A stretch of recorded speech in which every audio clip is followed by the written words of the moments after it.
آقا کریم کا تذکرہ دل نواز اہل ایمان کے لیے قلب و روح کی تسکین کا ساماں ہے، اور جب کوئی بھی حضور کے ذکر کا نغمہ جاں فضا چھیڑتا ہے تو روحوں میں ارتعاش پیدا ہو جاتا ہے، دل غذا پاتے ہیں، تسکین پاتے ہیں، قرار پاتے ہیں، راحت پاتے ہیں۔ حضرت شیخ مہدی الفاسی فرماتے ہیں کہ حضور کا ذکر سن کر جس شخص کے کلیجے میں ٹھنڈ نہیں پڑتی، اس کے سینے میں دھڑکنے والا دل کسی مومن کا دل ہی نہیں ہے۔ یہ ہو ہی نہیں سکتا کہ حضور کا ذکر سنیں اور دل کو تسکین نہ پہنچے۔ محب کے لیے اس سے بڑی کوئی بات نہیں ہوتی کہ کوئی اس کے محبوب کا ذکر چھیڑ دے۔ پوچھنے والے پوچھتے ہیں کہ یہ جو ذکر رسول صلی اللہ علیہ وآلہ وسلم کی مجلس آپ نے سجائی ہے میلاد النبی صلی اللہ علیہ وآلہ وسلم کے نام سے، یہ کہاں لکھا ہے؟ لکھے کی کمی نہیں۔ میں کہا کرتا ہوں، کیا حضور کے ذکر کے لیے حضور کے غلام کو بھی کسی دلیل کی ضرورت ہے؟ کبھی ایسا ہوا ہے کہ پھولوں کا تذکرہ چھڑا ہو اور بلبل کہے کہاں لکھا ہے؟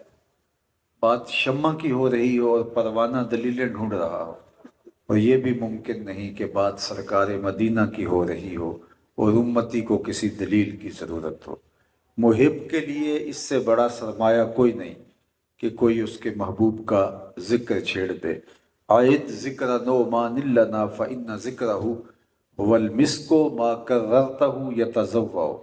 امام شافعی علیہ رحمہ فرماتے ہیں، میرے ممدوح کا تذکرہ چھیڑو، ان کا ذکر ایسی کستوری ہے، تم جوں جوں چھیڑتے جاؤ گے خوشبو پھیلتی چلی جائے گی۔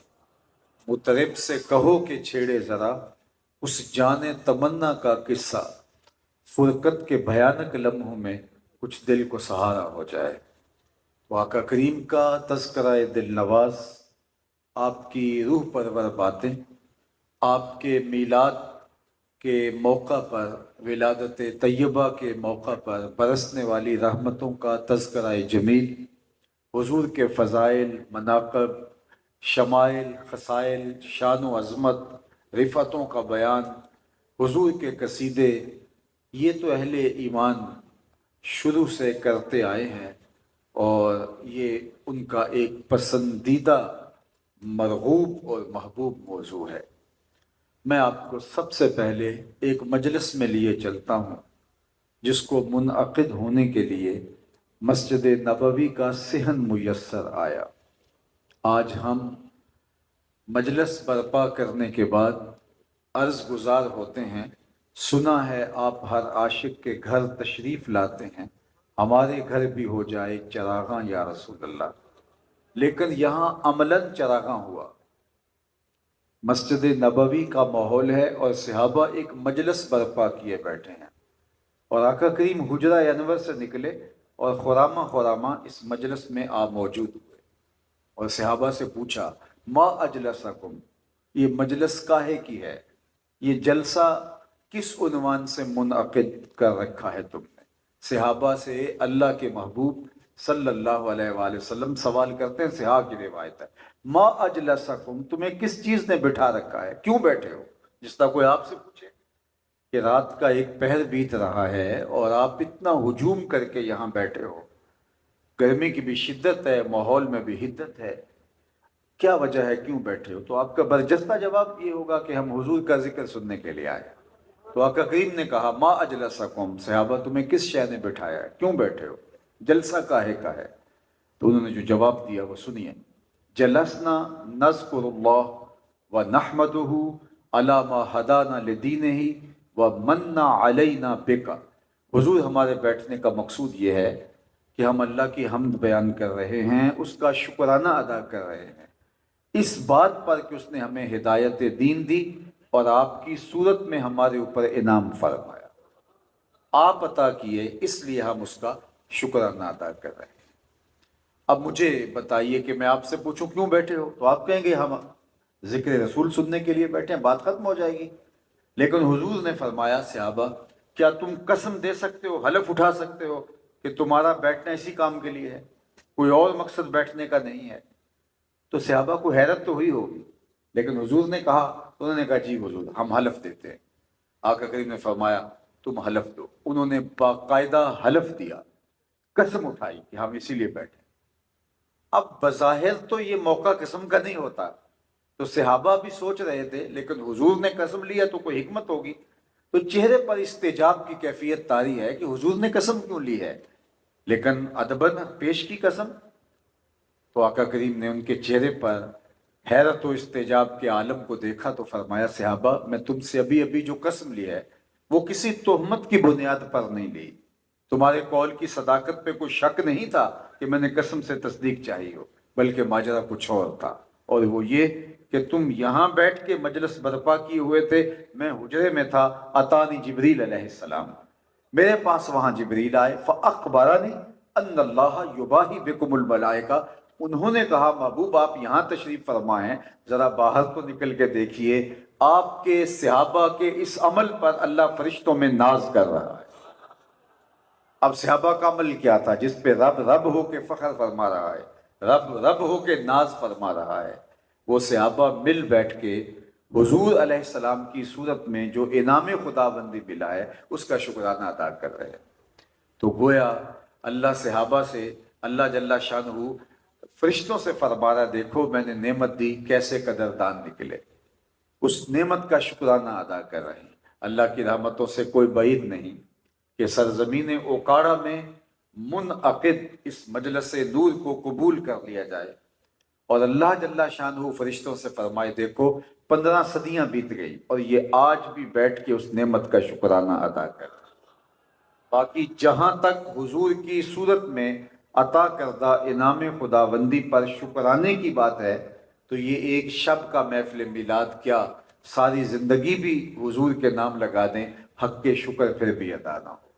ہمارے بدن پہ اتنے بال نہیں ہیں جتنے رسول اللہ کے احسانات ہیں، ہمارا بال بال قرض رسالت میں جکڑا ہوا ہے، خدا شناسی تو بڑی دور کی بات ہے، ہم خود شناس بھی نہ ہوتے اگر حضور نہ آتے، ہمیں یہ بھی نہ پتا چلتا کہ ہم کون ہیں۔ اور مجھے بتاؤ جسے یہ بھی پتا نہ ہو کہ میں کون ہوں اس کے پلے ہوتا کیا ہے؟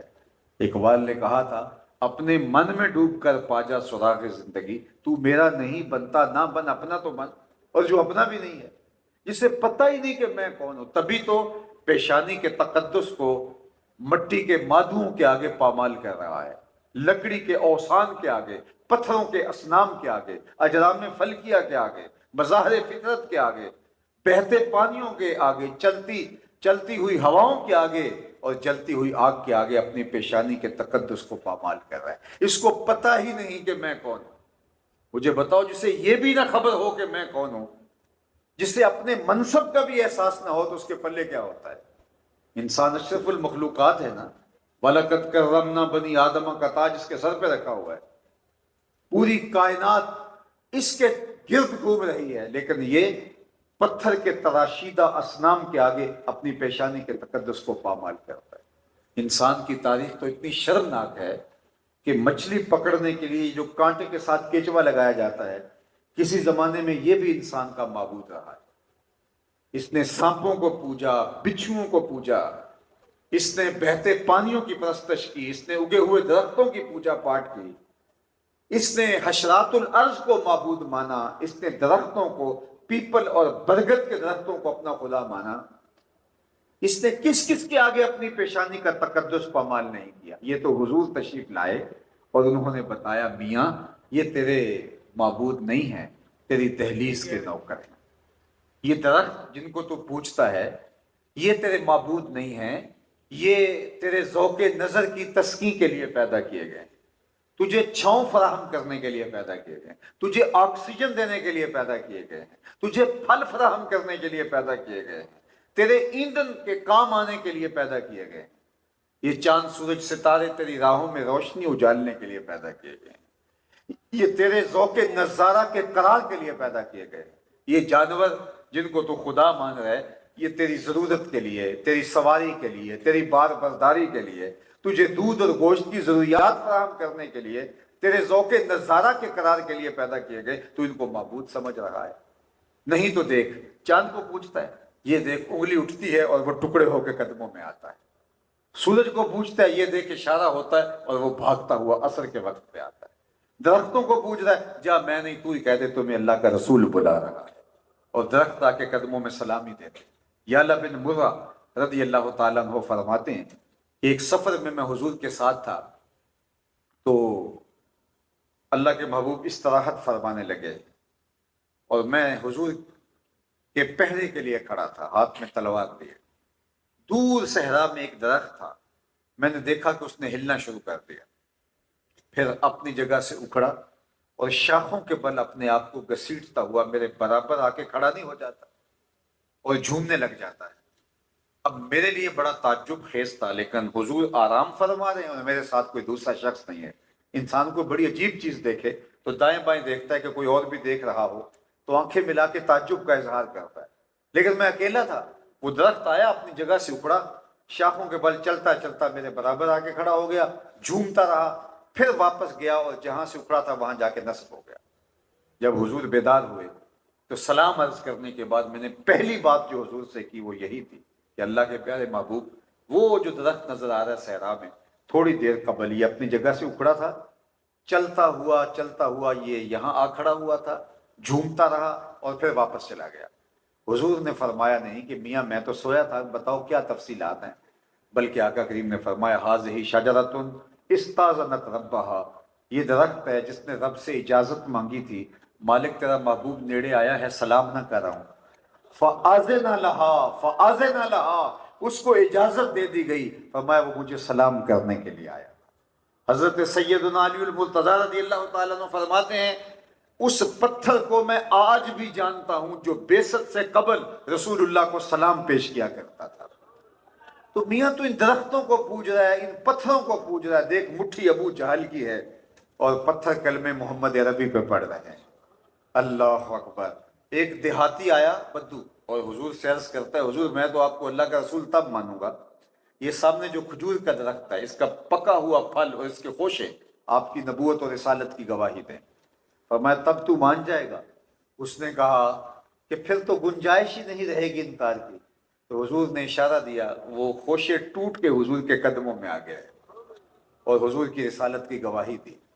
اب اس کو اس کی جھولی میں ڈال دیتے ہیں، وہ جا کے بانٹتا کہ میں اسلام قبول کیا ہے، اس نے اسلام قبول کر لیا یہ معجزہ دیکھنے کے بعد، یا حضور صحابہ کو بانٹ دیتے، وہ ساری زندگی فخر کرتے ہم نے معجزے سے توڑی ہوئی کھجوریں کھائی ہیں، لیکن حضور ان کھجوروں سے مخاطب ہوئے، فرمایا تمہیں جس کام کے لیے بلایا تھا وہ کام ہو گیا، اب واپس جا کے شاخ سے جڑ بھی جاؤ۔ صرف توڑنا نہیں جانتے، جوڑنا بھی جانتے ہیں۔ چاند کو توڑا ہی نہیں، چاند کو جوڑا بھی ہے۔ اور وہ کیا کسی نے کہا، چاند کو توڑ کے جوڑنے والے ہم بھی ٹوٹی ہوئی تقدیر لیے بیٹھے ہیں۔ اللہ اکبر۔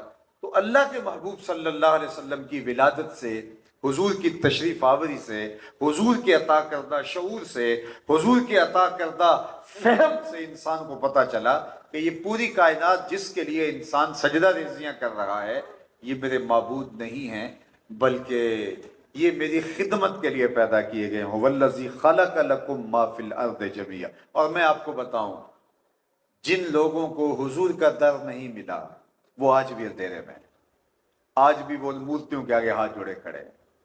یہ نہیں ہے کہ ان کے پاس ڈگریاں نہیں ہیں، پی ایچ ڈی ڈاکٹر ہے اور وہ مورتی کے آگے ہاتھ کھڑا، M B B S doctor ہے اور گائے کے پیشاب کو تبرک سمجھ کے چسکیاں لے کے پی رہا ہے، اس کی عقل و بینش اس کو نہیں بتاتی، اس کے اندر پھیلا ہوا تعفن اس کی طبیعت پر کوئی اثر انداز نہیں ہوتا۔ اور دوسری جانب میں نے ایک بچے کو دیکھا کہ اپنے پانچے کو مل مل کے دھو رہا تھا، تو جھڑکنے کے لہجے میں کہا تم نے اتنا پانی کھولا ہوا ہے؟ تو وہ مجھے لجاجت بھرے لہجے میں بول کے کہتا جناب میں سکول جا رہا تھا، گلی میں کسی جانور کے پیشاب کے چھینٹے میرے پانچے پہ گر گئے اور میں سکول جا رہا ہوں۔ وہ کسی درس نظامی کا طالب علم نہیں تھا کہ نجاست خفیفہ و غلیظہ کے حکام کو جانتا ہو، وہ سکول کا بچہ ہے اور وہ بھی تیسری چوتھی کلاس کا بچہ، 8-10 سال عمر ہوگی، اور وہ اپنے پائچے کے اوپر پڑے ہوئے پیشاب کے چھینٹے بھی گوارا نہیں کر رہا۔ میں سوچ میں ڈوب گیا، اس ڈاکٹر کو تو سمجھ نہیں آ رہی جو گائے کا پیشاب تبرک سمجھ کے پی رہا ہے، اور یہ 8 سال کے بچے کو سمجھ آ گئی پانچے کے اوپر پڑے ہوئے غیر مری چھینٹے بھی گوارا نہیں کرتا، تو آواز آئی وہ ہے ڈاکٹر لیکن اس کے ہاتھ میں دامن میرے حضور کا نہیں ہے، اور یہ ہے بچہ لیکن ماں نے گٹی میں پیار حضور کا دیا تھا، لہٰذا تقدس اس کی روح تک اتر گیا۔ زندگی کا نور ملا ہے تو آمنہ کے لال کی چوکھٹ سے نصیب ہوا ہے، اگر یہ در نہ ملتا تو آج بھی اندھیرے میں ہو۔ میں آپ کو کہتا ہوں یہ میلاد، یہ فخر و مباحات کا رنگ ہے، یہ میلاد شکرانے کا آہنگ ہے کہ اللہ نے ہمیں حضور کی صورت میں انعام عطا فرمایا، ہمیں اسلام کا نور دیا۔ مجھے بتاؤ آج دنیا کی آبادی 7 ارب سے تجاوز کر چکی ہے، 8ویں ارب میں دنیا کی آبادی داخل ہو چکی ہے، اور جو ہے وہ سینکڑوں مذاہب دنیا کے اوپر پائے جاتے ہیں، جو ہے وہ 500 سے زیادہ مذاہب دنیا کے اوپر پائے جاتے ہیں، اور 8 ارب کے قریب آبادی پائی جاتی ہے، اور 200 کے قریب ممالک پائے جاتے ہیں۔ کچھ لوگ ہیں وہ کسی مذہب کو نہیں مانتے، جو مانتے بھی ہیں وہ 500 کی تعداد، اس سے بھی زیادہ مذاہب ہیں۔ تو میں اور آپ کوئی کمال رکھتے تھے کہ ہمیں اسلام دیا گیا؟ ہم نے کوئی پہلے سے ٹوکن جمع کروایا ہوا تھا کہ ہمیں مسلمانوں کے گھر میں پیدا کیا گیا؟ میری خوش قسمتی میں تیرا امتی، یہ میرے مقدر کہ میں حضور کا غلام ٹھہرا۔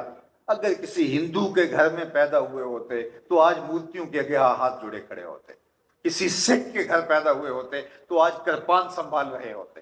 اللہ اکبر!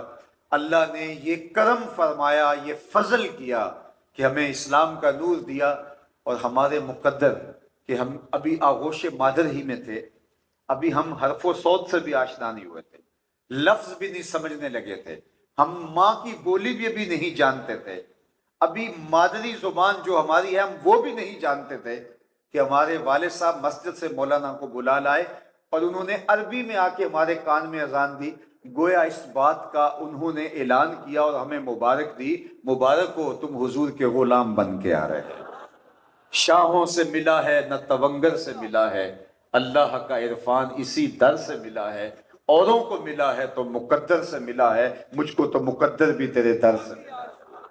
میرے والد گرامی ایک شعر جھوم کے پڑھا کرتے تھے، محمد جانے جانا ہے پیغمبر ہو تو ایسا ہو، محمد جانے جانا ہے پیغمبر ہو تو ایسا ہو، رسولوں کی بشارت سے مبشر ہو تو ایسا ہو، امر توقیر کا سب کو موقر ہو تو ایسا ہو، کیا ہم کو غلام ان کا مقدر ہو تو ایسا ہو۔ 12 نبیوں نے آرزو کی ہے، 12 نبیوں نے حضور کی امت میں ہونے کی، ہم نے کوئی آرزو نہیں کی تھی۔ پیغمبر منتظر رہے، دعائیں کرتے رہے، کوئی ہاتھ پھیلا کے عرض گزار ہوتا ہے ربنا وابعث فیہم رسولا، مالک آنکھیں بوڑھی ہو گئی ہیں اب بھیج بھی دے اسے۔ کوئی کہہ رہا ہے اسمہ المتوکل، اس کا نام متوکل ہوگا۔ کوئی کہتا ہے لیسا بفظ ولا بغلظ، وہ ترش رو نہیں ہوگا، سخت مزاج نہیں ہوگا۔ حضرت عیسیٰ نے تو حد کر دی، نام تک بتا دیا، مبشرم برسول یاتی من بعد اسمہ احمد، لوگوں بتا کے جا رہا اس کا نام احمد ہوگا۔ ایک حواری کھڑا ہو گیا، حضرت جس کے قصیدے آپ بھی پڑھ رہے ہیں کیا وہ آپ سے بھی افضل ہوگا؟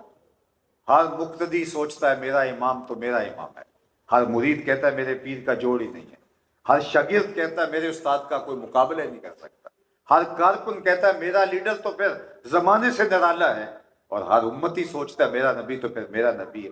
اور نبی جب قصیدے پڑھ رہے ہیں تو حواری نے حیرت سے پوچھا حضرت آپ قصیدے پڑھ رہے ہیں کیا وہ آپ سے بھی افضل ہوگا؟ تو سنو حضرت عیسیٰ نے کیا کہا، آپ کے سینے ٹھنڈے ہو جائیں گے، آپ کی روح سرشار ہو جائے گی۔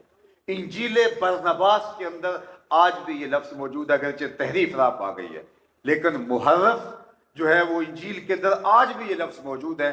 حضرت عیسیٰ سے جب حواری نے پوچھا حضرت جس کے قصیدے آپ پڑھ رہے ہیں کیا وہ آپ سے بھی افضل ہوگا؟ تو حضرت عیسیٰ نے کہا میاں افضل ہونے کی بات کرتے ہو، وہ تو اتنی عظمتوں کا حامل ہے، اگر اس کے نالین کے تسمے کھولنے کی سعادت ابن مریم کو مل جائے تو یہ بھی مقدر کی بات ہے، وہ تو اتنی عظمتوں کا حامل ہے۔ تو یا حضرت عیسیٰ، حضرت موسیٰ، پیغمبر، رسول جس کا راہ تک رہے ہوں، ہم نے تو کوئی راستہ نہیں تکا، کوئی انتظار نہیں کیا۔ اللہ اکبر! ہماری آنکھ کھلی تو کان میں بشارت دے دی گئی، مبارک ہو تو حضور کا غلام بن کے آیا ہے۔ وہ کیا کسی شاعر نے کہا تھا کہ بری نازم کہ امتیں تو اللہ اکبر گناہ گارم ولیکن خوش نصیبم۔ اللہ، میں اس بات پہ ناز کرتا ہوں کہ حضور میں آپ کا امتی ہوں۔ بری نازم کے ہستم امتیں تو، میں اس بات پر ناز کرتا ہوں کہ میں آپ کا امتی ہوں۔ بری نازم کے ہستم امتیں تو، میں اس پہ فخر کرتا ہوں کہ حضور آپ کا امتی ہوں۔ کیوں؟ گناہ گارم ولیکن خوش نصیبم، گناہ گار ضرور کون ہوتے ہو، خوش نصیب ہوں کہ حضور میں آپ کا امتی ٹھہرا۔ تو اس پر ہمیں ایک تو خوشی کا اظہار کرنا ہوگا، مسرت کا اظہار کرنا ہوگا، جشن منانا ہوگا، اللہ کا شکرانہ ادا کرنا ہوگا، شکر کے صدقے ادا کرنے ہوں گے، لوگوں کو کھانا پلانا ہوگا، خوشیوں میں بانٹنا ہوگا۔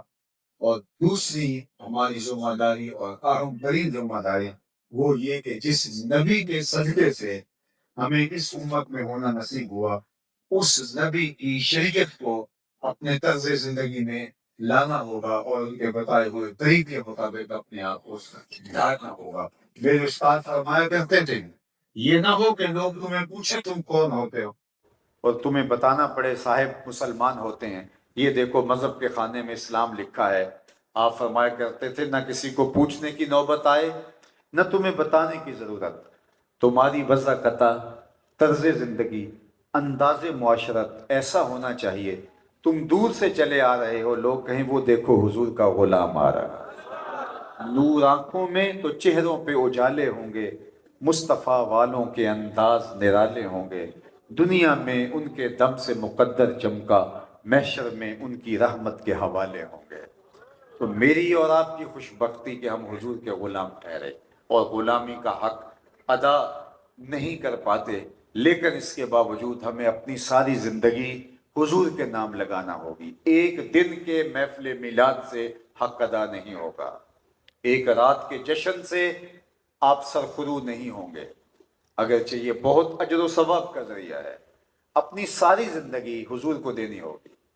حضور نے زندگی ساری کی ساری اس امت کے بھلائی کے لیے، لوگوں کو راہ حق پر، راہ مستقیم پر لانے کے لیے دی۔ میں اور آپ دیکھیں، جس آقا نے اپنی ساری زندگی غار سجدہ کے نوکیلے پتھروں پر پیشانیاں رکھ کے رو رو کے اس امت کے لیے دعائیں مانگی، آج اس اپنے آقا و مولا کے لیے ہم کتنا وقت دے رہے ہیں؟ اپنی وضاقتہ سے لے کے طرز زندگی تک، انداز معاشرت سے لے کر اپنے رویوں تک، ہمارا طرز زندگی بتائے کہ ہم حضور کے غلام ہیں۔ ہمارے یہاں اگر بیج لگا ہے حضور کے نام کا، تو یار ہم دودھ دہی بیچتے ہیں اور دکان پہ بیٹھے ہیں، تو آنے والے کو یقین ہونا چاہیے کہ یہاں پانی ملا دودھ نہیں مل سکتا، اس لیے کہ یہ عاشق رسول بیٹھا ہوا ہے۔ ہم دفتر میں بیٹھے ہیں اور ہماری دیوار کے اوپر گنبد خضرا کی تصویر لگی ہوئی ہے، لوگوں کو یقین ہونا چاہیے کہ یہاں دھوکے والا سودا نہیں ملے گا، اس لیے کہ اس نے حضور کے سبز ثابت گنبد کی تصویر اپنی دیوار کے ساتھ چسپاں کی ہے، اور جو حضور کے ساتھ اتنی محبت کرتا ہے وہ دھوکے باز نہیں ہو سکتا۔ میرے گھر کے جھنڈے، گھر کی چھت کے اوپر جھنڈا لگا ہے حضور کے نام کا، حضور کے میلاد کا، حضور کے مبارک اسم گرامی کا، تو لوگوں کو یقین ہونا چاہیے کہ بے خوف ہو کر رشتہ کیجئے، یہ فراڈیوں کا، دھوکے بازوں کا گھر نہیں ہو سکتا، کیونکہ گھر کی چھت کے اوپر حضور کے نام کا جھنڈا لگا ہے۔ اگر ان سے دوستی، محبت، عشق اور ولا کا رشتہ ہے تو پھر اس کو نبھانا ہوگا۔ یاری لاتوں پاک نبی سنگ، اے پر پوری یاری، پھر درود قبول ہے تیرا لکھ نہ لو ایک باری۔ لیکن وہ دوستی، وہ محبت، وہ غلامی کا حق کہ ہمارے بشرے سے، ہمارے رویے سے، ہمارے طرز زندگی سے پتہ چلے ہم حضور کے غلام ہیں۔ مسجد نبوی سے حضور باہر نکلتے ہیں اور مدینہ المنورہ کی ایک گلی میں پہنچے۔ ایک مکان بن رہا تھا، اس کی حیت تعمیر حضور کو پسند نہیں تھی، اس طرز کو حضور پسند نہیں کرتے تھے۔ تو حضور گزرتے ہوئے رک کے پوچھتے ہیں یہ مکان کس کا ہے، کیونکہ وہ اس حیت میں بن رہا تھا۔ تو بتایا گیا کہ حضور یہ فلاں صحابی کا ہے، انصاری صحابی فلاں اس کا مکان ہے۔ حضور گزر کے کچھ نہیں کہا۔ کوئی اس انصاری کو ملا اور کہا کہ حضور نے پوچھا تھا یہ مکان کس کا ہے۔ آقا کریم کے چہرے پہ کوئی پسندیدگی کے آثار نہیں دیکھے ہم نے۔ اس نے کدال لیا اور اس مکان کو زمین بوس کر دیا۔ 2-4 دن کے بعد آقا کا دوبارہ گزران ہوا، دیکھا کہ وہاں ملبے کا ڈھیر پڑا ہوا ہے، تو حضور نے اس کو بلایا، کہا میں گزرا تھا، تیرا مکان دیکھا تھا، اب کیا دیکھ رہا؟ حضور میں نے گرا دیا ہے۔ فرمایا کیوں؟ عرض کی سنا تھا آپ کو پسند نہیں، سنا تھا آپ کو پسند نہیں، میں اپنے سر سے لے کر پاؤں تک دیکھوں میرا کیا کیا حضور کو پسند نہیں، اپنے انداز تکلم سے لے کر رویوں تک دیکھوں کیا کیا حضور کو پسند نہیں، عقیقے سے لے کر ولیمے تک دیکھوں کیا کیا حضور کو پسند نہیں، کاروبار سے لے کر سیاست تک دیکھوں کیا کیا حضور کو پسند نہیں ہے، ہمسائیگی کے ساتھ اس نے سلوک سے لے کر کے رشتہ داروں کے ساتھ اس نے سلوک تک دیکھوں کیا کیا حضور کو پسند ہے اور کیا کیا حضور کو پسند نہیں ہے۔ میں اگر چاہتا ہوں کہ میرا عشق قبول ہو، میری محبت قبول ہو، تو صاحب جو عشق ہوتا ہے وہ دعوے کا نام نہیں ہوتا، عشق دلیل مانگتا ہے، عشق تو خون بھی مانگتا ہے، عشق تو ہر شے کی قربانی اور ایثار مانگتا ہے، عشق میں تو کھال بھی اڑ جاتی ہے، فصیلے دار پہ سروں کا چراغاں بھی کرنا پڑتا ہے، عشق میں تو اولادیں بھی کٹوانی پڑتی ہیں، عشق میں تو مال بھی قربان کرنا پڑتا ہے، اور ہم اپنے جذبات کی قربانی نہ دے سکیں اور ہم کہیں ہمارے جیسا عاشق رسول زمانے میں کوئی نہیں۔ عاشق عاشق ہر کوئی آکھے، پر عاشق بندا مر کے، زہر پیالہ کوئی نہیں پیندا، پر عاشق پیندا بھر کے۔ جب ان سے عشق کا دعویٰ کیا ہے، آج تو ہم کہتے ہیں کہ جناب آج کل دین پہ چلنا بڑا مشکل ہے، یہ کون کہہ رہا ہے؟ جو مسجد میں جاتا ہے تو موسم کے مطابق جو ہے وہ سلگتے ہوئے ہیٹر ہیں سردیوں میں، اور ٹھنڈا ماحول اے سی والا گرمیوں میں موجود ہے، اور مخملی قالین بچھے ہوئے ہیں، وہ کہتا ہے جی آج کل دین پہ چلنا بڑا مشکل ہے۔ میں کہتا ہوں صاحب تیرے لیے مشکل ہے یا کربلا والے حسین کے لیے مشکل تھا؟ تیرے لیے مشکل ہے دین پہ چلنا یا تپتی ہوئی ریت پر سجدہ کرنے والے بلال حبشی کے لیے مشکل ہے؟ ان کے تو ہاتھوں میں میخیں ٹھوک دی گئیں، ان کو جسم کے اندر کیل ٹھوک دیے گئے، انہیں تپتے ہوئے کوئلوں پہ لٹایا گیا، اللہ اکبر، انہیں کوڑے مارے گئے، لیکن بلال آگے سے مسکرا رہے ہیں، چکیاں پسوائی جا رہی ہیں، بلال مسکرا رہے ہیں۔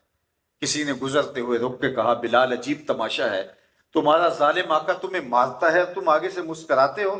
تو سنو بلال حبشی نے کیا جواب دیا۔ بلال حبشی فرمانے لگے تم بازار میں جاتے ہو نا مٹی کا پیالہ خریدنے، تو اس کو بھی ٹھونک بجا کے دیکھتے ہو کہیں کچا تو نہیں، اس کی آواز تو ٹھیک ہے؟ کہا تم مٹی کا برتن خریدنے جاؤ تو اس کو بھی ٹھونک بجا کے دیکھتے ہو کہیں کچا تو نہیں، آواز تو ٹھیک ہے؟ کہا میرا مالک بلال کو خرید رہا ہے، دیکھ رہا ہے بلال کہیں کچا تو نہیں، آواز تو ٹھیک ہے؟ میں کہتا ہوں مالک خرید لے بلال کو، کھال ادھر بھی جائے گی، حق حق کی آواز ختم نہیں ہو، زخم پہ زخم کھا کے جی، خون جگر کے گھونٹ پی، آہ نہ کر لبوں کو سی، یہ عشق ہے دل لگی نہیں۔ دل لگی اور ہوتی ہے، دل کی لگی اور ہوتی ہے، عشق اور ہوتا ہے، دعویٰ عشق اور ہوتا ہے، محبت اور ہوتی ہے لیکن محبت کا دعویٰ اور ہوتا ہے۔ میں اور آپ آج ہم کہتے ہیں کہ جناب ہمارے جیسا عاشق رسول زمانے میں نہیں۔ میں آپ کے عشق کی توہین نہیں کر رہا، میں خود اپنے آپ کو شامل کر کے خود احتسابی کی طرف آپ کو دعوت دے رہا ہوں، چونکہ میں سمجھتا ہوں کہ اگر ہم اپنے آپ کو حضور کے طریقے کے مطابق ڈھال لیں تو یہ معاشرہ تبدیل ہو جائے گا۔ یہ جتنے لوگ میرے سامنے بیٹھے ہیں اور میں گزرتے ہوئے دیکھا جتنے باہر جو ہے وہ موجود ہیں اور سڑک کے اوپر جتنے موجود ہیں، اتنے لوگ اس شہر کا 1 یا 2% ہوں گے۔ یہ اوکاڑا شہر کی اور اس کے نواح کی اگر آبادی جو ہے وہ 10 لاکھ ہے اور یہ 10,000 ہوئے اگر فرض کرو تو پھر یہ 1% ہے۔ 9,90,000 لوگ یہاں موجود نہیں ہیں، صرف 10,000 ان 10 لاکھ لوگوں میں موجود ہیں۔ لیکن اگر یہ 10,000 لوگ ارادہ کر کے اٹھیں کہ کل سے ہی حضور کے بتائے ہوئے طریقے کے مطابق چلیں گے، ہماری زبان کبھی جھوٹ نہیں بولے گی، ہم کسی سے دجل و فریب نہیں کریں گے، ہم دھوکہ نہیں کریں گے، 2 نمبر مال نہیں بیچیں گے، صرف یہ 10,000 لوگ، باقی 9,90,000 لوگ کبھی گھروں میں بیٹھے ہیں، صرف یہ 10,000 لوگ کل سے اگر اپنے آپ کو بدل کے کل شہر میں اگر موجود ہوں تو کل سے دیکھنا آپ کا شہر بدلا بدلا دکھائی دے گا۔ لیکن اگر ہم نے سبحان اللہ کہا اور زور سے کہہ دیا، ہمارے خطیب کہتے ہیں ہاتھ بھی کھڑا کرو، دوسرا ہاتھ بھی کھڑا کرو، سینے سے زور لگاؤ، ہم نے ساری رات جو ہے وہ شور و غل بھی کیا اور کہا کہ ہاں ہاں، لیکن صبح ہم دکان پہ بیٹھے تو یہ یہاں سے جو بات سنی تھی یہی چھوڑ گئے، جو نماز پڑھی تھی وہ نماز مسجد میں چھوڑ کے آگے، جس طرح ٹوپی چھوڑ کے آ جاتے ہیں، مسجد سے ٹوپی لی اور واپس مسجد میں چھوڑ کے آگے، نماز پڑھی تو وہ نماز بھی مسجد میں چھوڑ کے آگے۔ اللہ قرآن میں فرماتا ہے فَوَيْلٌ لِّلْمُصَلِّينَ الَّذِينَ هُمْ عَنْ صَلَاتِهِمْ سَاهُونَ، خرابی ہے ان نمازیوں کے لیے جو اپنی نمازوں کو بھول گئے ہیں۔ اگر جو نماز میں پڑھا تھا وہ دکان پہ بھی یاد ہوتا، جو سجدے میں کہا تھا وہ مسند کے اوپر بیٹھے ہوئے افسر کو یاد ہوتا، تو کبھی ایسا نہ ہوتا کہ یہ ملک کا یہ حال ہوتا۔ یہ ہاہاکار مچی ہے، یہ لوٹ مار کا بازار گرم ہے، یہ لوگوں کی بوٹیاں نوچ رہے ہیں، یہ لوگوں کا خون نچوڑ رہے ہیں، رشوت کا بازار گرم ہے، بھائی بھائی کا گلا کاٹ رہا ہے، دشمنیاں ہیں کہ پھیلتی چلی جا رہی ہیں، معاشرہ ہے کہ ایک دوسرے کو چاٹ رہا ہے، ہمسایہ ہمسائے کا دشمن ہے۔ آج اگر ہم حضور کے بتائے ہوئے طریقے کے مطابق اپنی زندگی کو ڈھال لیں تو میں کہتا ہوں دیکھیے، معاشرے کے اندر جو نیکی ہے وہ عمل سے پھیلتی ہے، ہم قول سے پھیلانا چاہتے ہیں، یہ بات ذہن میں رکھیے۔ اگر میں اچھا ہوں تو پھر مجھے دیکھ کر لوگ جو ہے وہ خیر کی طرف آئیں گے۔ تو میرے سامنے جتنے لوگ موجود ہیں، ابھی آپ سے پہلے میں پتوں کی میں تھا تو شاید اس سے بھی زیادہ لوگ وہاں موجود تھے، اس سے قبل جو ہے وہ میں کھڈیاں خاص میں تھا، وہاں بھی تا حد نظر ہجوم عاشقاں تھا۔ ایک دن میں 40 یا 50 ہزار لوگوں سے میں مخاطبت کرتا ہوں، تو میں اپنے آپ سے بھی کہتا ہوں کہ تمہیں حق ادا کرنا چاہیے، اور دوستوں کو بھی کہتا ہوں کہ میں کوئی ایسی پاپولر جو ہے وہ تقریر کر کے آپ کو خوش کر کے سرشار کر کے چلا جاؤں تو میں اپنے ضمیر کے اوپر بوجھ محسوس کروں گا، اور میں صرف آپ کو راضی کروں اور میں آپ کو جھنجھوڑ کر کے اس عمل کی طرف توجہ نہ دلاؤں جس مقصد کے لیے اللہ کے محبوب تشریف لائے تھے۔ میلاد منانے والوں، میلاد کے مقصد کو سمجھو، رسول کیوں تشریف لائے تھے، نبی کیوں تعلیم تشریف لائے تھے، یعلمہم الکتاب والحکمہ ویزکیہم، لوگوں کو کتاب بھی سکھائیں، حکمت بھی سکھائیں، لوگوں کے اندر بھی ستھرے کریں، اندر بھی پاکیزہ کریں۔ اور اللہ تعالیٰ جل شانہ کا یہ نظام ہے، جب کوئی خود بدلنا نہیں چاہتا تو اللہ تعالیٰ جل شانہ بھی اس کو نہیں بدلتا۔ اور اللہ تعالیٰ نے آج تک اس قوم کی حالت نہیں بدلی جو خود بدلنا نہ چاہے، جو خود بدلنا چاہے اللہ ان کے لیے اسباب پیدا کر دیتا ہے۔ اقبال نے جب شکوے کی زبان کھولی تو لہجہ تلخ ہو گیا، اور اقبال نے رب سے شکوہ کر ڈالا، یہاں تک کہ آپ جانتے ہیں کہ فتویٰ بھی متوجہ ہوا، صفائے دہر سے باطل کو مٹایا ہم نے، نو انسان کو غلامی سے چھڑایا ہم نے، تیرے کعبے کو جبینوں سے بسایا ہم نے، تیرے قرآن کو سینوں سے لگایا ہم نے، پھر بھی ہم سے گلا ہے کہ وفادار نہیں، ہم وفادار نہیں، تو بھی تو دلدار نہیں۔ بہت سخت لہجہ ہو گیا، لیکن اب اس کا جواب سنیے۔ اب جواب ادھر سے آیا ہے، جواب آتا ہے سارا نشہ اتر جاتا ہے، صرف صیغہ بدلتا ہے، وہی لفظ ہے، آواز آتی ہے، صفائے دہر سے باطل کو مٹایا کس نے، نو انسان کو غلامی سے چھڑایا کس نے، میرے کعبے کو جبینوں سے بسایا کس نے، میرے قرآن کو سینوں سے لگایا کس نے، تھے تو آبا وہ تمہارے ہی مگر تم کیا ہو، ہاتھ پہ ہاتھ دھرے منتظر فردا ہو، ہر کوئی مست مئے ذوق تن آسانی ہے، تم مسلمان ہو یہ انداز مسلمانی ہے، حیدری فقر ہے نئے دولت عثمانی ہے، تم کو اسلاف سے کیا نسبت روحانی ہے، وہ معزز تھے زمانے میں مسلمان ہو کر تم خار ہوئے تارک قرآن ہو کر۔ آج ہم نے دیکھنے ہم کھڑے کہاں ہیں؟ آج دنیا کے اوپر جتنی قومیں بستی ہیں، ہم دنیا کی قوموں کا چوتھا حصہ ہیں، ہر چوتھا شخص دنیا کا مسلمان ہے۔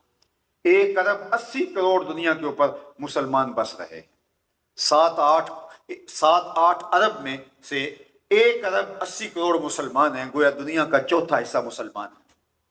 اب مجھے یہ بتائیے، اتنی کثرت کے باوجود 56-57 ہمارے ملک ہیں، تو آج دنیا کے اوپر جو رسوائی کاٹ کے رکھ دیے گئے، یہاں غزہ کے اندر بچے ذبح کر کے رکھ دیے گئے، اور ہم کچھ بھی نہ کر سکے، بے توقیری کا یہ عالم۔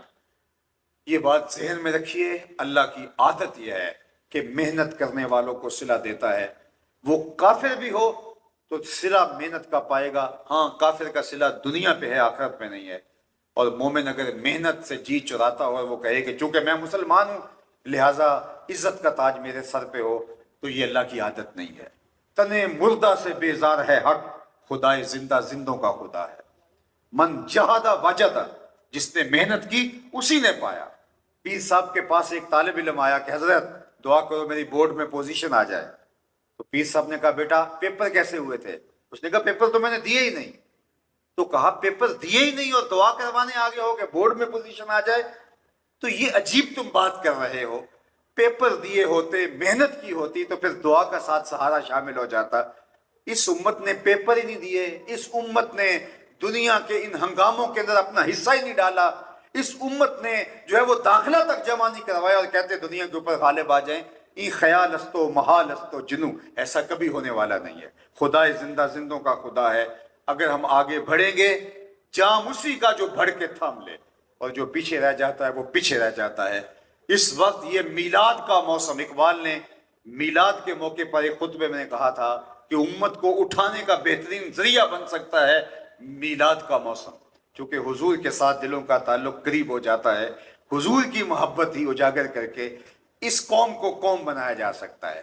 یہ میلاد پیسے کمانے کا، یہ نوٹ کمانے کا موسم نہیں ہے جس طرح کہ آج بنا لیا گیا ہے۔ یہ بات اچھی طرح یاد کر لیں، یہ لیڈر بننے کا موسم نہیں ہے، یہ لوگوں سے نعرے لگوا کے اور ہاتھ ہلا کر کے اپنے آپ کو بڑا ثابت کرنے کا موسم نہیں ہے۔ یہ میلاد عمل کو مہمیز لگاتا ہے، یہ میلاد ہمیں سکھاتا ہے کہ جس آقا کی ولادت ہوئی اور آقا کریم علیہ السلام کے صدقے سے ہمیں ایمان کا نور نصیب ہوا، ہماری ذمہ داریاں ہم کو یہ موسم یاد دلاتا ہے، ہمیں احساس دلاتا ہے کہ اتنے عظیم المرتبت نبی کے امتی ہو کے اتنے نکمے ہیں، ہمیں آگے بڑھنا ہوگا، قدم بڑھانا ہوگا، اور اگر ہم قدم بڑھائیں گے تو رب کا وعدہ ہے، اس کے وعدے سچے ہیں، وَأَنْتُمُ الْأَعْلَوْنَ إِن كُنْتُم مُؤْمِنِينَ، تم مومن بن کے رہو گے۔ اللہ فرماتا ہے کافر میرے کچھ نہیں لگتے، عزت کا تاج تمہارے ہی سر پہ رکھو۔